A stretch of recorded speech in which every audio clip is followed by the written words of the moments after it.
Bismillahirrahmanirrahim. Alhamdulillah wassalatu wassalamu ala Rasulillah wa ala alihi wa ashabihi wa man walah wa la haula wa la quwata illa billah. Amma ba'd. Kita melanjutkan baca kitab Riyadhus Shalihin min kalam Sayyidil Mursalin yang ditulis oleh Imam Abu Zakaria Yahya bin Syaraf An-Nawawi rahimahullah taala, dan kita masih dalam pembahasan bab al-mujahadah.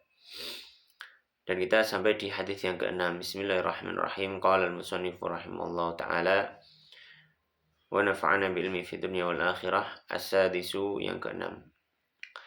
An Abi Hurairah, dari Abu Hurairah radhiyallahu taala anhu, qala, beliau mengatakan, qala Rasulullah, bersabda Rasulullah SAW, al-mu'minul qawi, orang beriman yang kuat, khairun, lebih bagus, lebih baik, wa habbu, dan lebih dicintai Allah, bagi Allah, minal mu'minin dha'if, daripada orang mukmin yang lemah, wa fi kullin, dan di setiap semuanya, khairun, ada kebaikan. Ihris, semangatlah, ala ma yanfa'uka, atas apa yang bermanfaat untukmu, wasta'in billah, dan mintalah pertolongan pada Allah, wala ta'jiz, dan jangan lemah, wa inna shawabaka syai'un, dan jika menimpamu suatu perkara, fala taqul, maka jangan katakan, lau anni, seandainya aku, fa'altu kana, melakukan pada waktu itu, kadza wa kadza, hal ini dan hal itu. Walakin, akan tapi, kul, katakan, qaddarallah, sudah menjadi takdir Allah. Allah telah mentakdirkan, wa masya, dan apa yang Allah kehendaki, fa'ala, Allah akan kerjakan. Fa inna lau, karena sungguhnya kata seandainya, taftahu, akan membuka amala syaitani, perbuatan setan atau upaya setan. Rawah Muslim, hadis dalam Muslim. Dan maka Imam An-Nawawi rahimahullah ta'ala menyebutkan hadis ini dalam bab al-mujahadah, memberikan isyarat pada kita, memberikan faedah. Apa itu? Di antara bentuk mujahadah kita adalah bermujahadah dalam menjalani takdir Allah dalam kehidupan dunia. Ya, dalam menjalani takdir Allah, dalam menjalani takdir Allah di kehidupan dunia. Dan menjalani takdir Allah di kehidupan dunia, kita juga dituntut menjadi seorang mukmin yang kuat. Dan itu lebih baik. Meskipun orang mukmin yang lemah juga memiliki kebaikan, tapi yang lebih baik adalah mukmin yang kuat dalam menjalani takdir Allah. Ini yang paling utama, paling bagus, paling dicintai Allah Subhanahu wa ta'ala. Kuncinya apa supaya kita menjadi orang yang kuat untuk menjalani takdir Allah? Nabi menyampaikan tadi, wasta'in billah wala ta'jiz, minta pertolongan pada Allah. Itu kuncinya. Selalu hubungkan, kaitkan semua hal dalam menjalani takdir Allah kepada Allah Subhanahu wa ta'ala. Karena banyak orang-orang yang lemah, orang mukmin tapi dia lemah dalam menjalani takdir Allah. Ya. Dia terpuruk dengan masa lalu. Ya, dia merasa gagal. Dia merasa putus asa karena apa yang dia inginkan tidak terjadi, tidak terwujudkan. Itu semua kenapa? Karena dia lupa dengan Allah. Maka kalau ingin menjadi mukmin yang kuat dalam menjalani takdir Allah, dalam mujahadahnya menjalani takdir Allah, adalah dengan apa? Dengan selalu dekat, minta pertolongan, mengaitkan diri dengan Allah Subhanahu wa ta'ala. Jika tidak, kita akan menjadi mukmin yang lemah. Hadis yang berikutnya yang ke-7, qala as-sabi'u anhu, dari Abu Hurairah juga radhiyallahu ta'ala anhu, anna Rasulullah, bahwasanya Rasulullah SAW, qala, beliau bersabda, hujibatin naru bisyahwat. Hujibat, ditutup, an-naru, neraka itu, bisyahwat, dengan keinginan-keinginan syahwat. Keinginan-keinginan syahwat adalah sesuatu yang memang diinginkan oleh nafsu. Ditutup itu maksudnya adalah dihiasi. Sehingga apa? Sehingga apapun yang diinginkan oleh nafsu, maka di balik itu semua pasti ada nerakanya. Wa hujibat, dan ditutup, al-jannatu, surga, bil makarihi, dengan hal yang dibenci oleh nafsu. Muttafaqun alaih, hadis riwayat Bukhari Muslim. Maka hadis ini memberikan faedah kepada kita. Untuk mendapatkan surga, kita harus tahan melakukan amalan-amalan yang dibenci oleh nafsu. Dan ini perlu mujahadah, perlu kesungguhan, perlu bersungguh-sungguh dalam menjalani ini. Bukan hanya orang yang sekedar main-main untuk mendapatkan surga, tidak. Hajibatil jannatu bil makari.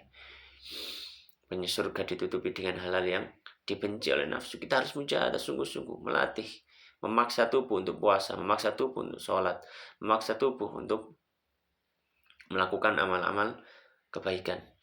Ya, memaksa jiwa untuk berakhlak baik, memaksa jiwa untuk selalu teringat Allah Subhanahu wa taala itu perlu dipaksa.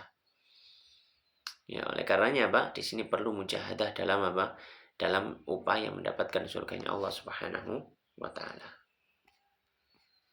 Wa fi riwayatin Muslim, dalam riwayat Muslim hufat, ya, badala hujibat, sebagai ganti dari kata hujibat. Wa huwa bimakna, dan dua-dua, dan dia semakna dengan hujibat. Semaknanya sama, ai bainaha wa ai bainahu wa bainaha, yaitu antara dirinya dan antara surga, hadzal hijab, ada penutup ini. Fa idza fa'alahu dakhalaha, jika dia melakukan apa yang menjadi penutupnya, maka dia akan memasukinya. Memasuki neraka atau memasuki surga, tergantung.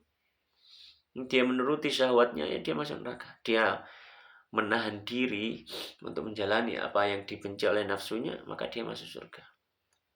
Maka hal semacam ini perlu apa? Perlu mujahadah, tidak hanya sekedar main-main. Kemudian hadis yang berikutnya, hadis yang ke-8. Qala al-musannif rahimahullah ta'ala wa an Abi Abdillah, dari Abu Abdillah Hudzaifah bin Yaman al-Ansari. Hudzaifah bin Yaman al-Ansari radhiyallahu taala anhu, al-ma'ruf sahibi sirri Rasulillah, yang dikenal sebagai pemilik rahasianya Nabi sallallahu alaihi wasallam radhiyallahu taala anhu. Qala, beliau mengatakan, shallaitu ma'an Nabi, aku pernah salat bersama Nabi sallallahu alaihi wasallam dzata lailatin, di suatu malam. Faftatahal Baqarah, lalu beliau membuka dengan surat Al-Baqarah. Beliau salat baca di rakaat pertama mulai baca Al-Baqarah, alif lam mim dzalikal kitabu la raiba fihi hudzal lil muttaqin, dan seterusnya. Faqultu, maka dalam hatinya Hudzaifah bin Yaman, yarka'u indal mi'ah, Nabi akan rukuk ketika baca ayat ke-100. Tsumma madha, ternyata selewat ayat 100 Nabi masih lanjut. Faqultu yusolli biha, maka aku mengatakan dalam arti yusolli biha fi rakaatin. Ya, pokoknya mungkin Nabi membaca Al-Baqarah dalam satu rakaat. Itu. Habis itu rukuk, itu menurut Hudzaifah bin Yaman, karena beliau makmum di sini. Famadha, ternyata Nabi lanjut. Ya. Faqultu, maknanya lanjut membaca surat berikutnya, yaitu surat An-Nisa ya di sini. Faqultu, maka aku mengatakan yarka'u biha. Ya. Kemudian Abu Hudzaifah mengatakan dalam hatinya, ya mungkin Nabi akan rukuk ya setelah surat ini. Tsumma ftatahan Nisa, ternyata beliau membuka surat An-Nisa, faqara'aha, kemudian beliau lanjut membacanya An-Nisa ya.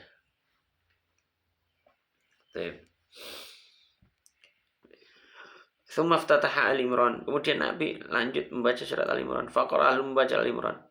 Yaqra'u mutarassilan, Nabi membaca dengan pelan. Nabi membaca dengan apa? Pelan. Idza marra bi ayatin, jika beliau melewati dengan satu ayat, fiha, di dalamnya tasbihun, ada tasbih, sabbaha, Nabi bertasbih. Wa idza marra, dan jika Nabi melewati bisualin, dengan permintaan, dengan doa kepada Allah, sa'ala, Nabi berdoa kepada Allah. Wa idza marra bi ta'awudin, dan jika Nabi melewati ayat yang meminta perlindungan, ta'awud, dan Nabi minta perlindungan. Tsumma raka'a, kemudian beliau rukuk. Bayangkan, beliau salat dalam satu rakaat Al-Baqarah, An-Nisa, dan Al-Imran, baru rukuk, dan bacaannya tidak cepat. Subhanallah, bagaimana upaya Nabi dalam beribadah pada Allah. Tsumma raka'a, kemudian beliau rukuk. Faja'ala yaqul, kemudian beliau mulai membaca subhana rabbil azim, subhana rabbil azim, dan seterusnya. Fakana ruku'uhu, dan rukuknya Nabi nahwan min qiyamihi, hampir sama panjangnya dengan waktu berdiri. Bisa kita bayangkan ya, lamanya Nabi ketika sholat. Tsumma qala, kemudian beliau berkata, sami Allahu liman hamida, rabbana lakal hamdu. Beliau bangkit dari rukuknya. Tsumma qama, kemudian beliau berdiri, qiyaman tawilan, berdiri yang lama, i'tidal, qariban mimma raka'a, yang hampir mendekati seukuran waktu rukuknya. Tsumma sajada, kemudian sujud. Faqala subhana rabbil a'la, kemudian beliau membaca subhana rabbil a'la. Fakana sujuduhu qoriban min qiyamihi, dan sujudnya pun hampir mirip dengan waktu berdirinya, lamanya itu maksudnya. Rawah Muslim, hadis kan Muslim. Ya, maka hadis ini memberikan gambaran kepada kita bagaimana mujahadahnya Nabi, upaya Nabi dalam bersungguh-sungguh beribadah kepada Allah Subhanahu wa taala. Ya. Maka hadis ini memberikan faedah. Apa faedahnya? Hadis ini menunjukkan pada kita bagaimana Nabi SAW bermujahadah dalam sholat sunnah. Ya, termasuk tempat yang kita perlu bermujahadah adalah sholat sunnah, bersungguh-sungguh. Mujahadah. Ya, membaca Al-Quran dengan apa yang kita hafal di sholat sunnah. Itu bentuk mujahadah kita dalam sholat sunnah. Ya, makanya ini juga termasuk bentuk dalam murajaah bagi yang punya hafalan. Murajaah terbaik adalah ketika dibaca dalam sholat. Pelajaran kedua dalam hadis ini, ketika kita membaca Al-Quran, hendaknya juga sambil direnungi isinya. Ya. Sehingga Nabi SAW ketika melewati ada ayat tasbih, beliau bertasbih.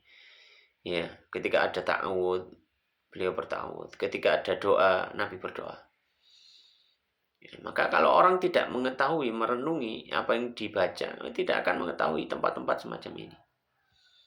Ya, tidak akan mengetahui tempat-tempat semacam ini. Maka perlu ketika kita membaca Al-Quran sambil direnungi supaya supaya meresap dalam hati. Ya, supaya meresap dalam hati. Kemudian yang ketiga, pelajaran ketiga dari hadis ini, diperbolehkan untuk memperpanjang sholat semau kita kalau kita sedang dalam posisi sholat sunnah, yang itu sholat pribadi kita. Tapi kalau kita sebagai imam, maka tidak boleh. Kita harus memperhatikan kondisi jamaah. Kita harus memperhatikan kondisi jamaah kalau sholat wajib jadi imamnya. Baik, hadis berikutnya, hadis yang ketujuh. Ya, hadis yang ke-9 Qala wa an Ibnu Mas'ud, dari sahabat Ibnu Mas'ud radhiyallahu taala anhu, qala, beliau mengatakan, shallaitu ma'an nabi, aku salat bersama Nabi sallallahu alaihi wasallam, lailatan, dari suatu malam, fa'atala al-qiyam, maka beliau memperpanjang berdirinya, hatta hamamtu, hingga aku ingin bi amri su'in, untuk melakukan perkara yang kurang baik, dalam artian ingin meninggalkan Nabi gitu. Makanya kila dikatakan pada Ibnu Mas'ud, wa mahamam tabihi, apa yang kau inginkan dengan hal buruk tersebut. Kalau Ibnu Mas'ud mengatakan, hamam tu, aku ingin an ajlisa, duduk, wa ada'ahu, dan meninggalkan Nabi sallallahu alaihi wasallam, muttafaqun alaih. Saking lamanya Nabi sholat. Jadi lamanya Nabi sholat itu bukan hanya disaksikan oleh sahabat Hudzaifah bin Yaman, tapi juga Ibnu Mas'ud. Sholat sunnahnya beliau, sholat malamnya. Ya. Maka hadis ini juga memberikan pelajaran. Apa pelajarannya? Mujahadahnya Nabi Shallallahu Alaihi Wasallam dalam qiyamul lail. Dalam qiyamul lail perlu mujahadah. Perlu melawan diri sendiri untuk sholat malam. Dan termasuk yang dianjurkan dalam sholat malam adalah memperpanjang sholat. Memperpanjang berdiri, memperlama berdiri, membaca Al-Quran sambil merenungi maknanya. Ya. Makanya Allah Subhanahu wa taala menyampaikan dalam Al-Quran apa? Qumil laila illa qalilan nisfahu wa inqus minhu qalilan aw zid 'alaihi wa rattil Qur'ana tartila. Inna sanulqi 'alaika qawlan tsaqila gitu. Allah memerintahkan untuk membaca di waktu malam. Dan inna sanulqi 'alaika qawlan tsaqila. Inna nasyi'atal laili hiya asyaddu wat'a. Kata Allah Subhanahu wa taala. Nasyi'atal lail ay qira'atal lail. Bahwasanya bacaan Al-Quran di malam hari ketika orang tidur, kita membaca Al-Quran sambil berdiri menghadap Allah Subhanahu wa taala, hiya asyaddu wat'a, lebih kuat menyancap, menginjak di dalam hati kita, lebih meresap dalam hati. Wa aqwa muqila, dan lebih teguh dalam ucapan, lebih menguatkan hafalan. Ya. Maka termasuk mujahadahnya Nabi adalah apa? Adalah sholat malam. Mujahadah. Maka orang yang mau bermujahadah Tidak. Salah satu cara yang paling afdal adalah sholat malam sambil apa? Membaca Al-Quran. Baik, hadis yang berikutnya, hadis yang ke-10, qala wa an Anas, dari sahabat Anas radhiyallahu ta'ala anhu, an Rasulillah, dari Rasulullah sallallahu alaihi wasallam, qala, beliau mengatakan, yatba'ul mayyita, mengikuti mayit, salasatun, 3 hal. Ada 3 perkara yang kelak ketika mayit itu berangkat ke tempat kuburannya, perkara ini akan ikut. Apa saja? Yang pertama, ahlu, keluarganya akan ikut, mengiringi. Wa malu, yang kedua, hartanya juga akan ikut. Hartanya juga akan ikut. Ya mungkin pakai mobil atau ada yang pakai sepeda motornya, sebagian akan ikut hartanya. Wa amalu, dan amal juga mengikuti dia. Fayarji'u itsnan, maka yang 2 akan kembali. Wa yabqa wahidun, dan yang tersisanya 1. Apa saja? Yarji'u ahluhu, akan kembali keluarganya. Keluarganya kembali ke rumah, ditaruh di dalam kuburan, sudah ditinggal pergi. Wa malu, hartanya juga sudah. Yang dia bawa cuma kain kafannya. Wa yabqa amaluhu, dan yang tersisa hanya amalnya. Tidak ada yang menemani kita di kubur kecuali amal kita. Muttafaqun alaih, hadis riwayat Bukhari Muslim. Maka hadis ini menunjukkan, memberikan pelajaran pada kita, apa itu?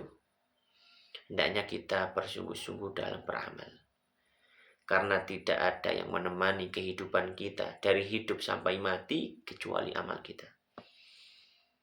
Maka bodoh sekali kalau seandainya orang bermujahadah untuk mendapatkan harta, sedangkan harta itu akan dia tinggal ketika dia mati.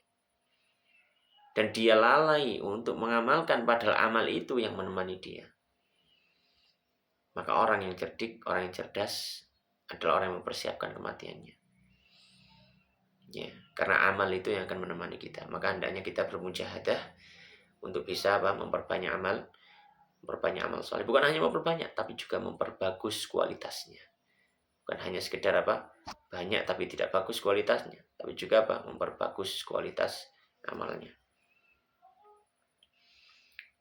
Hadis yang berikutnya, hadis yang ke-11, al-hadi asyar, qala an Ibnu Mas'ud, dari sahabat Ibnu Mas'ud radhiyallahu taala anhu. Qala, beliau mengatakan, qala Nabi sallallahu alaihi wasallam, al-jannatu, bahwasanya surga itu, aqrabu, lebih dekat, ila ahadikum, kepada salah seorang dari kalian, min syiraki na'lihi, melebihi tali sandalnya. Wan naru mithlu dzalika, dan neraka itu seperti itu. Rawahul Bukhari, hadis riwayat Bukhari. Maksudnya apa sih? Maksudnya kematian itu ada di depan kita. Bahkan kematian lebih dekat daripada tali sandal kita.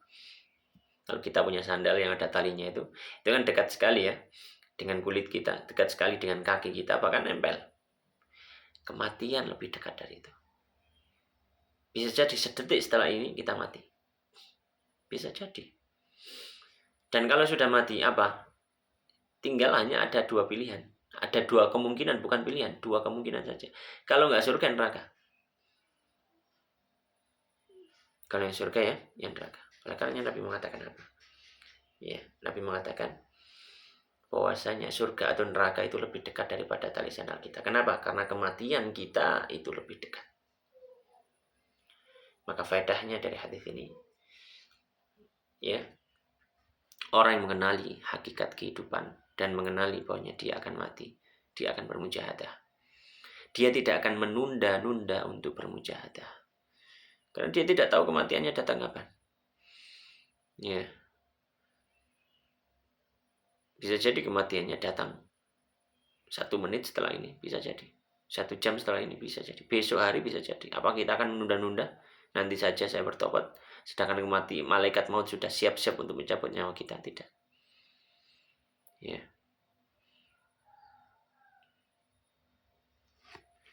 Ya. Makanya Allah Subhanahu menyampaikan dalam Al-Quran, apakah merasa aman ahlul qura, penduduk satu negeri, ketika datang keputusan kami secara sekonyong-konyong, baghtatan wa hum la yash'urun. Ya, afa amin ahlul qura an ya'tiyahum baghtatan wa hum la yash'urun. Maka mereka merasa aman ketika datang perkara Allah, keputusan Allah, azab Allah. Ya, baghtatan, sekonyong-konyong baghtatan, ya, dan cepat. dan mereka bahkan tidak merasa itu azab Allah. Ya, subhanallah. Baik. Maka ini adalah pelajaran dari hadis ini, yaitu apa? Yaitu bahwasanya kematian kita lebih cepat, maka hendaknya kita mempersiapkan, bermujahadah, bersungguh-sungguh untuk mempersiapkan apa? Kematian kita. Persiapkan kematian kita. Hadis yang terakhir yang kita baca pada kesempatan kali ini, hadis yang ke-12. Qala wa an Abi Firas Rabi'ah ibn Ka'ab al-Aslami. Jadi sahabat Rabi'ah bin Ka'ab al-Aslami, khadimi Rasulullah, salah satu pelayannya Rasulullah SAW. Wa min ahli Suffah, dan beliau termasuk ahli Suffah. Radhiyallahu ta'ala anhu, qala, beliau mengatakan, kuntu abitu ma'a Rasulillah. Aku pernah menginap bersama Rasulullah SAW. Fa'atihi, maka aku datang kepada Nabi biwadu'ihi, dengan air wudunya Nabi. Jadi Abu Firas menyiapkan air wudunya, wahajati, dan kebutuhan yang dibutuhkan Nabi. Faqala, kemudian Nabi mengatakan, salni, mintalah padaku. Fakultu, maka aku mengatakan pada Nabi, as'aluka, aku meminta padamu wahai Nabi, murafaqataka,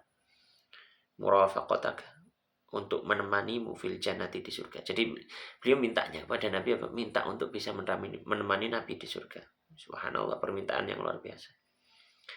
Faqala, maka Nabi mengatakan, awa ghaira dzalik, apakah tidak ada selain itu?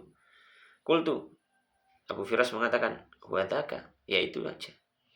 Qala, maka Nabi mengatakan, fa'inni, maka bantulah aku, ala nafsika, atas dirimu sendiri, bikathratis sujud, dengan memperbanyak sujud. Rawah Muslim, hadis Muslim.